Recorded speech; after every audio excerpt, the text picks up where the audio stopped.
Morning guys. तो हमने अपनी लास्ट क्लास में बात कर ली थी क्यूटिनाइजेशन के बारे में और हमने बात कर ली थी हमारी लिग्निफिकेशन के बारे में और सुबेराइजेशन के बारे में, जिसमें एक हम लिग्निन का डिपोजिशन करे थे लिग्निफिकेशन में और सुबेराइजेशन में हम क्या करे थे, सुबेरिन का फॉर्मेशन करे थे। और दोनों क्या है, हमारी सेल को डेड बना दी थी, क्योंकि क्या होते हैं, दोनों ही वाटर के लिए इम्परमिएबल होते हैं। अब जो हम नेक्स्ट बात करने वाले हैं वो हम क्यूटीन के डिपोजिशन की बात करने वाले हैं, जिसको हम बोलते हैं क्यूटिनाइजेशन।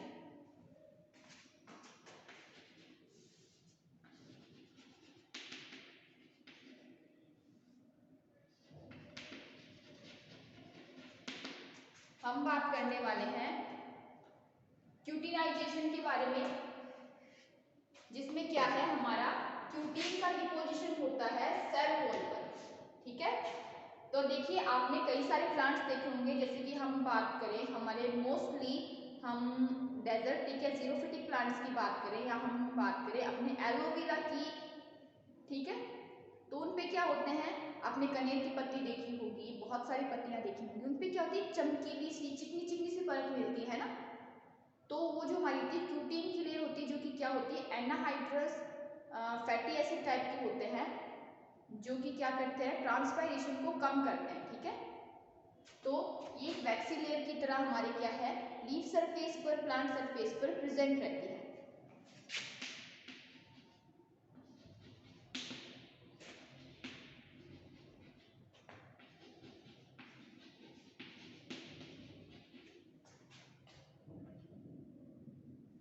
ये क्या है, एनाहाइड्रस हमारा एक फैटी कंपाउंड है, या हम कहें फैटी एसिड है।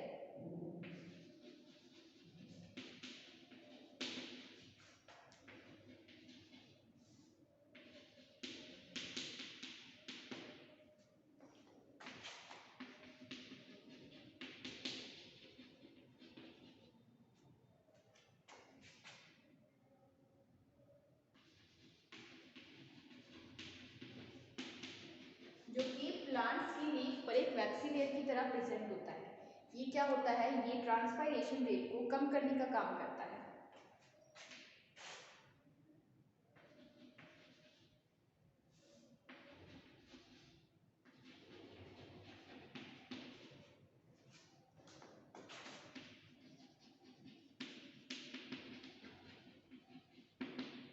ट्रांसपायरेशन यानी हमारा वाष्पोत्सर्जन। ठीक है,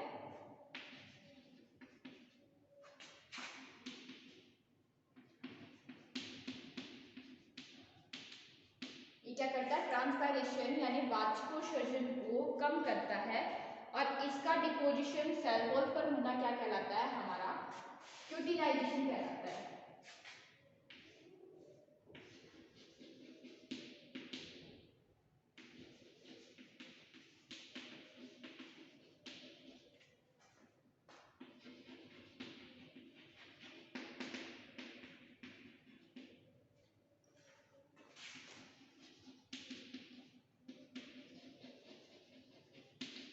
तो वो क्या कहलाता है, हमारा क्यूटिनाइजेशन कहलाता है।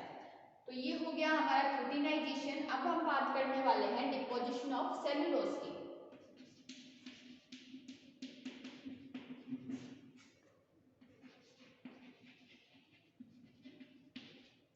डिपोजिशन ऑफ सेल्यूलोज, तो देखिए हमारे बात करें कि सेल वॉल पर सेल्यूलोज का डिपोजिशन भी होता है, जैसे कि एग्जांपल ले तो हमारे कॉटन फाइबर्स होते हैं, है ना, हमारे कपास के रेशे, उस पे क्या होता है, सेल्यूलोज का ही डिपोजिशन होता है।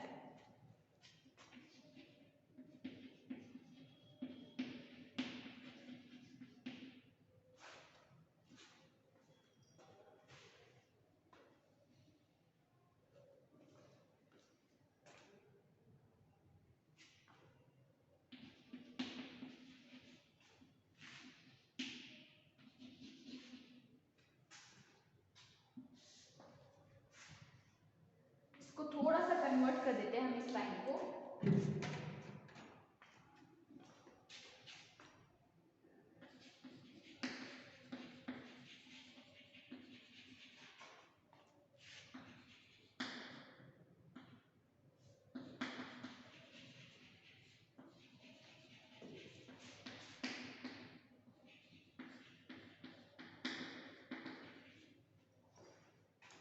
शुरुआत में हमारी सेल वॉल पर किसका, सेलुलोज का डिपोजिशन पाया जाता है।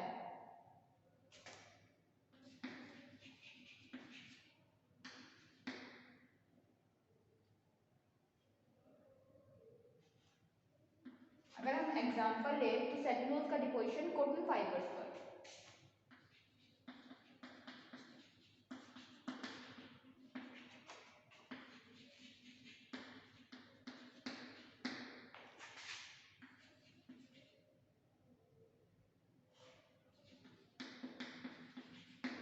ठीक है, तो ये हो गया हमारा नेक्स्ट डिपोजिशन ऑफ सेलुलोज। अब हम बात कर रहे हैं म्यूसिलेज के डिपोजिशन के बारे में। तो देखिए आपने भिंडी देखी होगी, जब हम भिंडी को काटते हैं तो उसमें हमारा म्यूसिलेज निकलता है ना, कुछ ट्रांस हमारा कुछ एकदम लाल लाल सी निकलती है ना।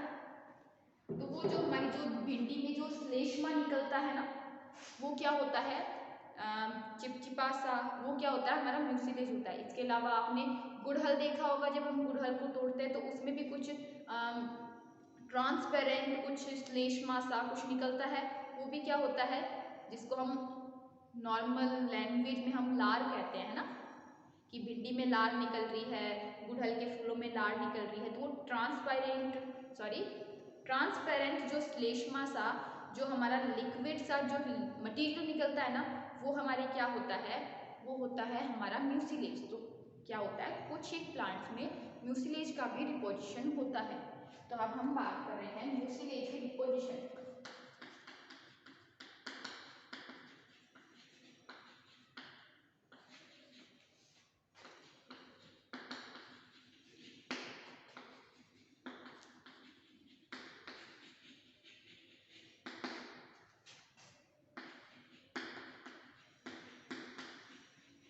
तो हमारे कुछ प्लांट जैसे ओकरा, ओकरा यानी होती है हमारी भिंडी,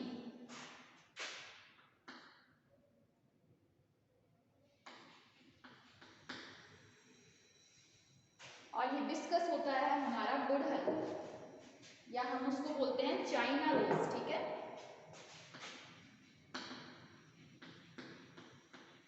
ओकरा यानी भिंडी और चाइना रोज यानी गुड़हल।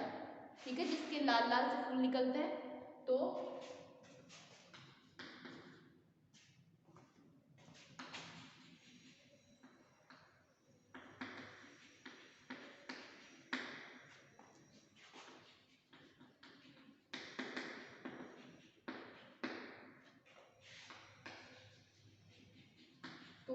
ये हो गए हमारे डिपोजिशन ऑफ म्यूसिलेज।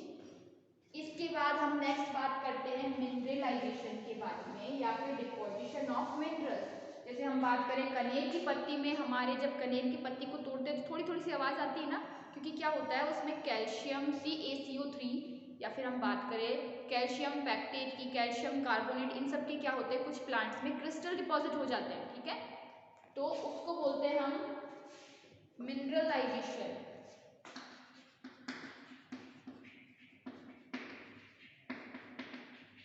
ठीक है, या फिर हम कहें डिपोजिशन ऑफ मिनरल्स।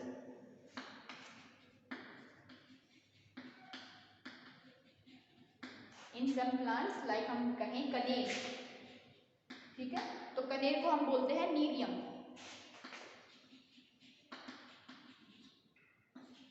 ठीक है, कनेर होता है, कनेर को हम इंग्लिश में बोलते हैं नीरियम। तो इनमें क्या होता है, हमारे क्रिस्टल जमा हो जाते हैं। और दूसरा हम एग्जांपल ले तो इक्विसिटम का एग्जांपल हम ले सकते हैं।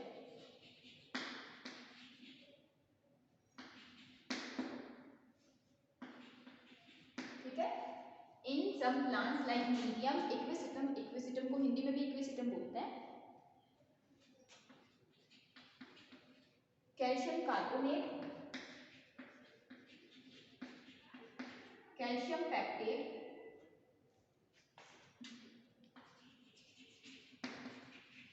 crystal of calcium carbonate, calcium pectate are deposited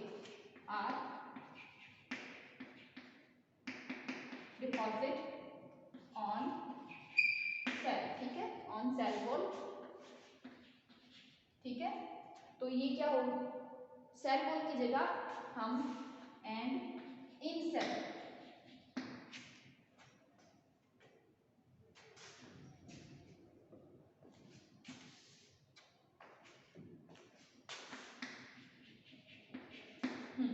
तो कुछ प्लांट जैसे कि हमारे मीडियम में, इक्विसिटम में कैल्शियम कार्बोनेट, कैल्शियम फ्रैक्टेट के क्रिस्टल्स मिलते हैं, डिपॉजिट हो जाते हैं। तो ये होगा, तो इनका डिपोजिशन हमारा क्या कहलाएगा, हमारा मिनरलाइजेशन कहलाएगा।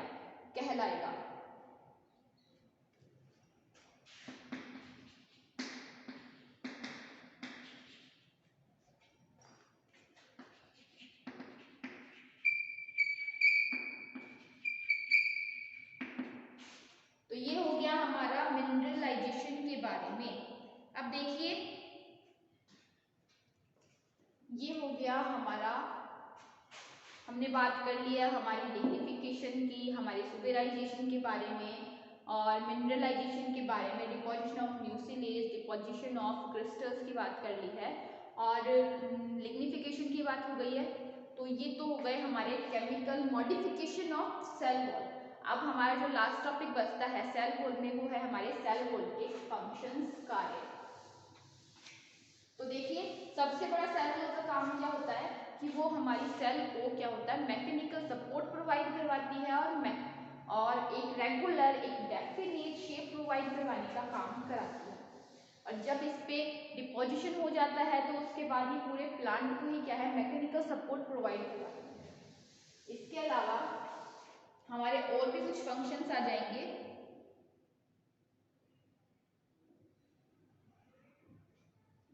तो हमारे हैं functions of cell wall.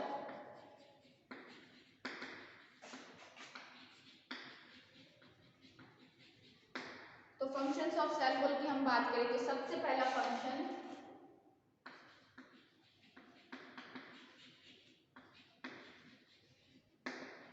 provides a definite shape and size to plant cell। ठीक है, इसका सबसे मेन काम है कि सेल को एक डेफिनेट साइज प्रोवाइड करवाती है। नेक्स्ट हम बात करें कि क्या है, सेल को मैकेनिकल सपोर्ट प्रोवाइड करवाती है और उसे वेरियस सबस्टेंसेस के लिए इम्परमिएबल बनाती है।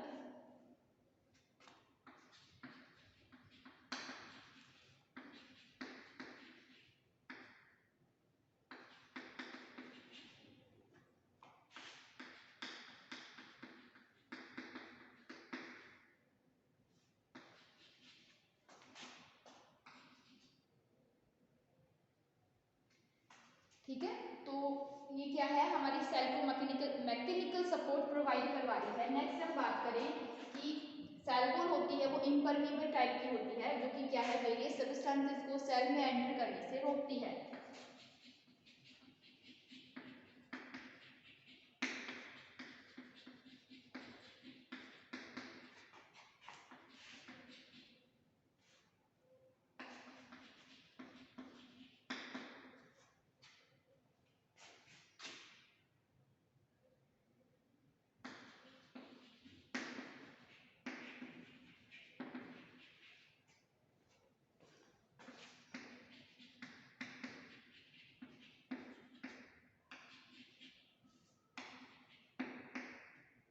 तो ये हो गया हमारा इसका नेक्स्ट काम की इम्परमिएबल होती है, जो कि वेरियस सब्सटेंसेस को हमारी सेल के अंदर एंटर करने से रोकती है।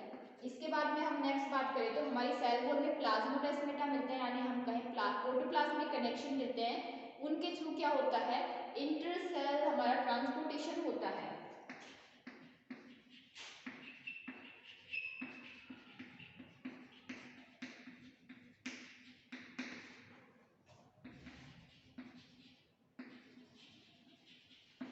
प्रोटोप्लाज्मिक कनेक्शन यानी हमारे कौन से, प्लाज्मोडेस्माटा।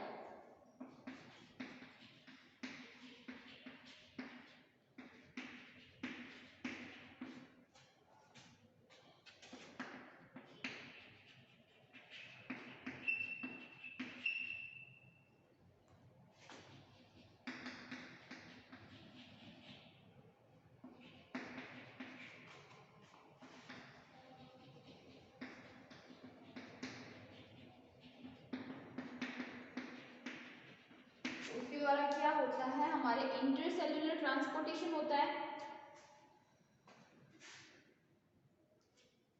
नेक्स्ट हम बात करें तो जब इसमें वेरियस सब्सटेंसेस का डिपोजिशन हो जाता है तो ये सेल को डेड कर देता है, जो कि क्या है, प्लांट को मैकेनिकल सपोर्ट प्रोवाइड करवाने का काम करती है।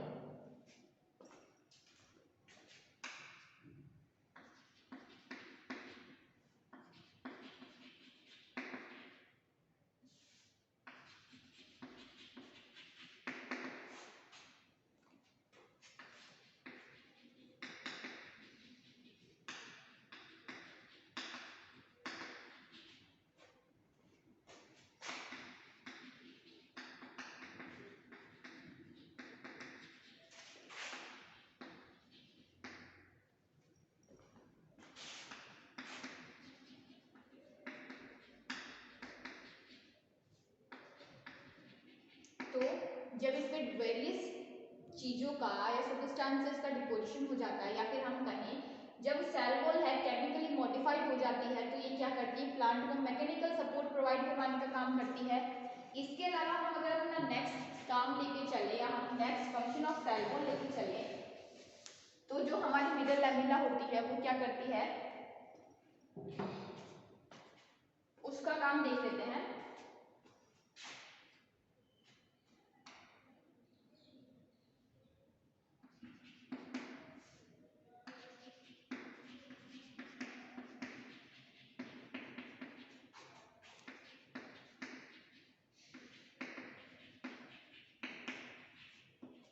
हमारी मिडल लैमेला क्या करती है, एक्ट एज सीमेंटेड या हम कहें सीमेंटेड मटेरियल का एक्ट करती है।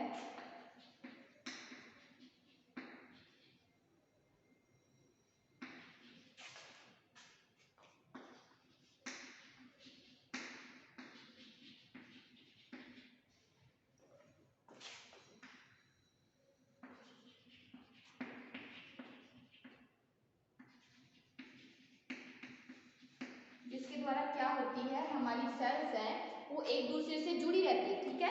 लेकिन जब क्या होता है, जब फल पक जाते हैं या हम कहें कि फ्रूट राइपिंग स्टेज में जब फल पक जाते हैं तो कैल्शियम पैक्टेट की बनी हुई ये मिडल लैमेला डिसॉल्व हो जाती है, जिससे क्या होती है, जो हमारे राइपिंग फ्रूट होते हैं वो अपने आप टूटकर गिर जाते हैं।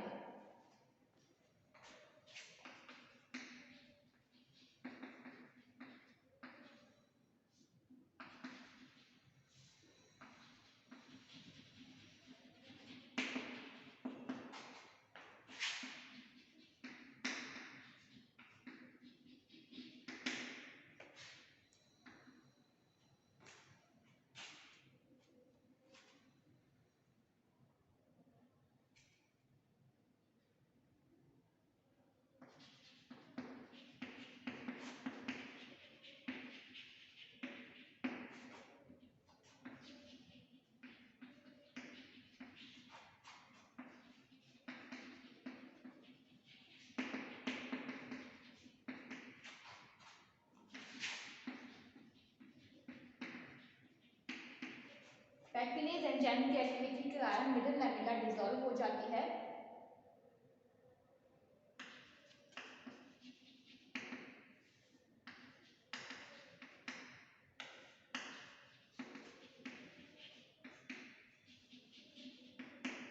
और राइपिंग फ्रूट्स हैं हमारे अलग हो जाते हैं।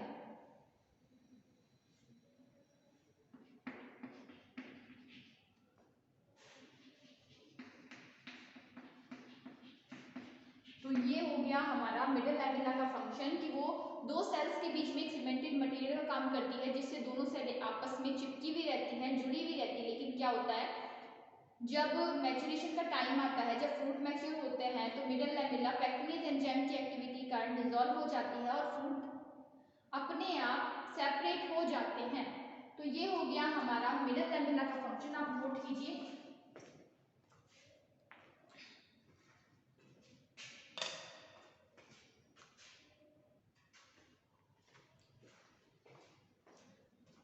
देखिए यहाँ हमारी बात हो गई है सेल वॉल की।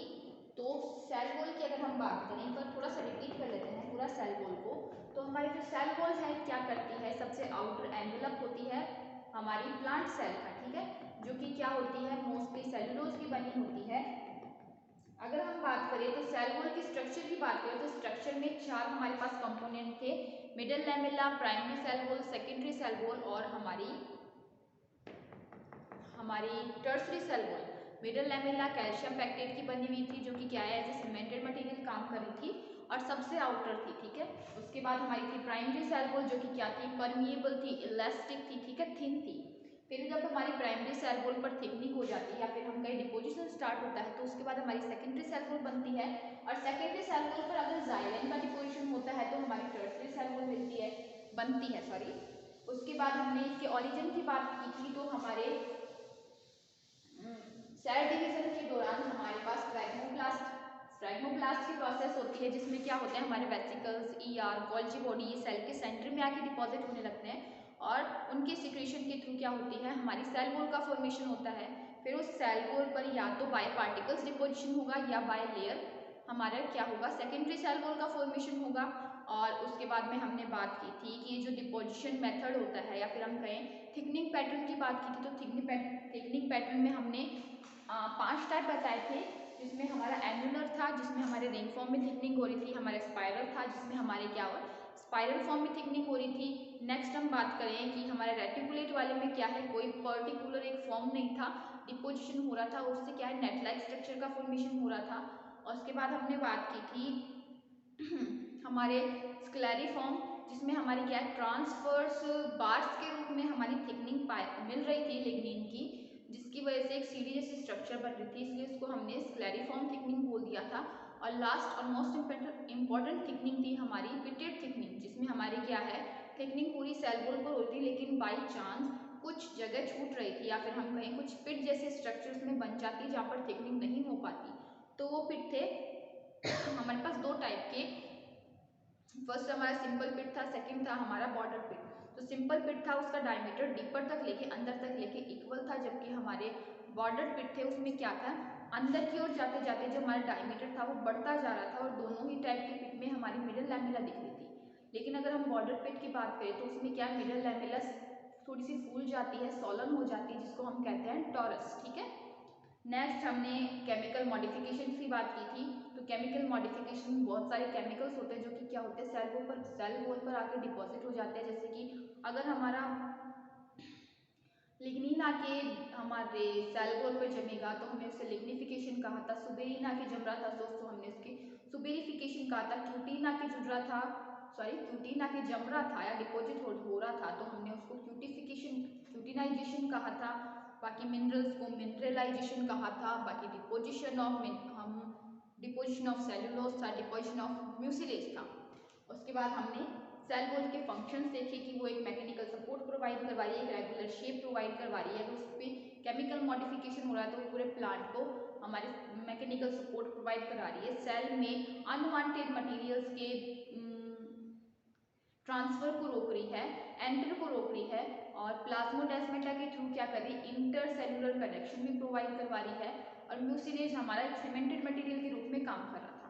तो यहाँ हमारी होती है सेल वॉल खत्म। तो अब हम जो नेक्स्ट सेल ऑर्गेनेल लेके चल रहे हैं वो है हमारा क्लोरोप्लास्ट या फिर हम कहें प्लास्टिड। तो देखिए सबसे पहले प्लास्टिड की खोज की बात करें तो प्लास्टिड की खोज की थी हमारे हैकेल ने, ठीक है। प्लास्टिड यानी होता है लवक। अभी हम सिर्फ इसके बारे में बात करने वाले हैं, नेक्स्ट लेक्चर में हम इसके बारे में लिख लेंगे। तो प्लास्टिड की खोज की थी हैकेल ने, ठीक है। इन्होंने कहा था कि सेल में एक डबल मेम्ब्रेन,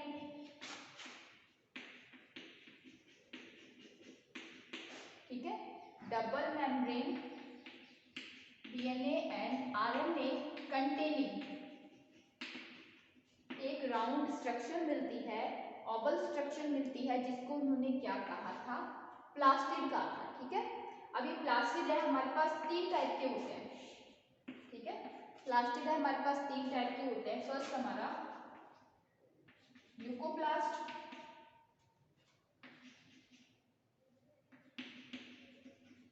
क्रोमोप्लास्ट और थर्ड हमारा क्लोरोप्लास्ट, ठीक है। तो ल्यूकोप्लास्ट होते हैं, ये क्या करते हैं, ये फूड स्टोर का काम करते हैं, ठीक है। ये जो हमारे ल्यूकोप्लास्ट है ये फूड स्टोर का काम करते हैं। जैसे हम बात करें प्रोटीन, ऑयल, स्टार्च, ठीक है। ये हमारे क्या करते हैं, फूड स्टोरेज का काम करते हैं। इनमें किसी भी टाइप का हम पिगमेंट या लवक, या हम बात करें इसमें किसी भी टाइप का वर्णक नहीं मिलता है। पिगमेंट हमारे क्या होते हैं, पिगमेंट को बोलते हैं हम वर्णक, ठीक है। तो इसमें क्या है, किसी भी टाइप का पिगमेंट नहीं मिल रहा था। वही हम अगर क्रोमोप्लास्ट की बात करें तो ये जो प्लांट्स में ग्रीन कलर को छोड़कर जितने सारे कलर है ना, ग्रीन कलर को छोड़कर जितने भी कलर हैं वो सब हमारे क्रोमोप्लास्ट के कारण होते हैं, क्योंकि इसमें पिगमेंट्स मिलते हैं हमारे, ठीक है। इसमें क्या है, हमारे पिगमेंट हैं वो होते हैं प्रेजेंट। जैसे कि हम बात करें कैरोटीनॉइड्स,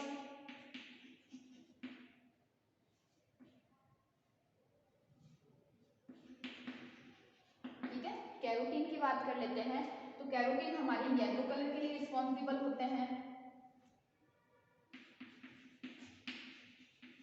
एक होता है ज़ैंथोफिल, वो क्या होते हैं, येलो और ऑरेंज कलर के लिए रिस्पॉन्सिबल होते हैं। उसके अलावा हम बात करें तो हमारे फाइकोबिलेंस होते हैं,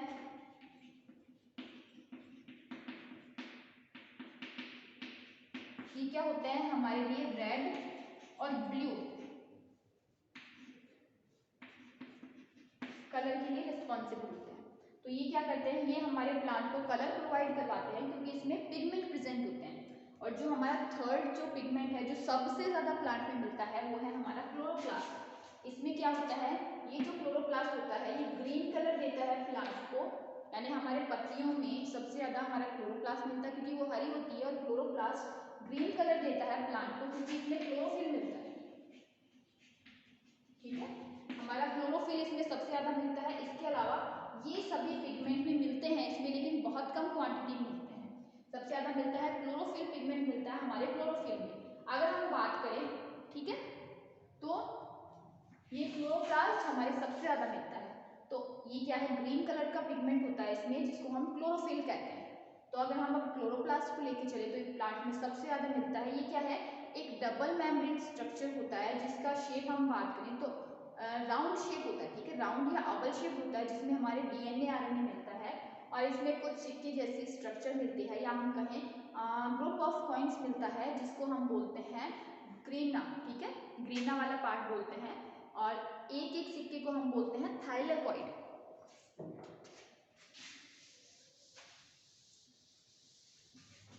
तो ये जो हमारा क्लोरोप्लास्ट होता है ये डबल मेम्ब्रेन स्ट्रक्चर होता है जिसमें हमारे सिक्के जैसे ढेर से कुछ स्ट्रक्चर एक साथ मिलती हैं, ठीक है। अब इस पूरे पार्ट और ये जो पूरा पार्ट है इसको बोलते हैं हम ग्रेना, और ये जो एक जो कॉइन है इसको हम बोलते हैं थाइलेकॉइड, ठीक है, थाइलेकॉइड बोलते हैं। और ये जो ग्रेना वाली स्ट्रक्चर है ये एक दूसरे से क्या होती है, कनेक्टेड होती है, और इसको लैमेली बोलते हैं, इसको थाइलेकॉइड भी बोलते हैं, लैमेली बोलते हैं। तो ये जो ग्रेना है ये एक दूसरे से जुड़े हुए रहते हैं हमारी, ठीक है। तो हमारे जो क्लोरोफिल या पिगमेंट मिल रहे हैं वो इसी ग्रेना में मिलते हैं, इसकी इनर मेम्ब्रेन पर, ठीक है। ये ग्रेना होता है ना, ये भी हमारे डबल मेम्ब्रेन स्ट्रक्चर होती है जिसकी इनर वाली मेम्ब्रेन पे हमारे जितने भी पिगमेंट होते हैं वो प्रेजेंट होते हैं, ठीक है। तो इसकी जो इसके लिए क्वांटासोम दिया गया था, एक हमारी एक क्वांटासोम होती है जो हमारे एक यूनिट मान के चलिए, ठीक है, जो हमारे इनमें मिलती है। इसके अलावा हम बात करें तो इसमें मैट्रिक्स बना रहता है, ठीक है, इसमें मैट्रिक्स बना रहता है जिसको स्ट्रोमा कहते हैं, ठीक है। इसको क्या कहते हैं, स्ट्रोमा कहते हैं मैट्रिक्स को, जिसमें हमारा डीएनए प्रेजेंट होता है, आरएनए प्रेजेंट होता है, ठीक है। तो ये जो होते हैं हमारे सेमी ऑटोनोमस या हम कहें सेमी ऑटोनोमस टाइप की सेल ऑर्गेनल्स होते हैं। तो ये बात हो गई है हमारी, थोड़ी थोड़ी बात हो गई है हमारे प्लास्टिड के बारे में, जिसको हम कल हम पूरी डिटेल में इसके बारे में स्टडी करेंगे।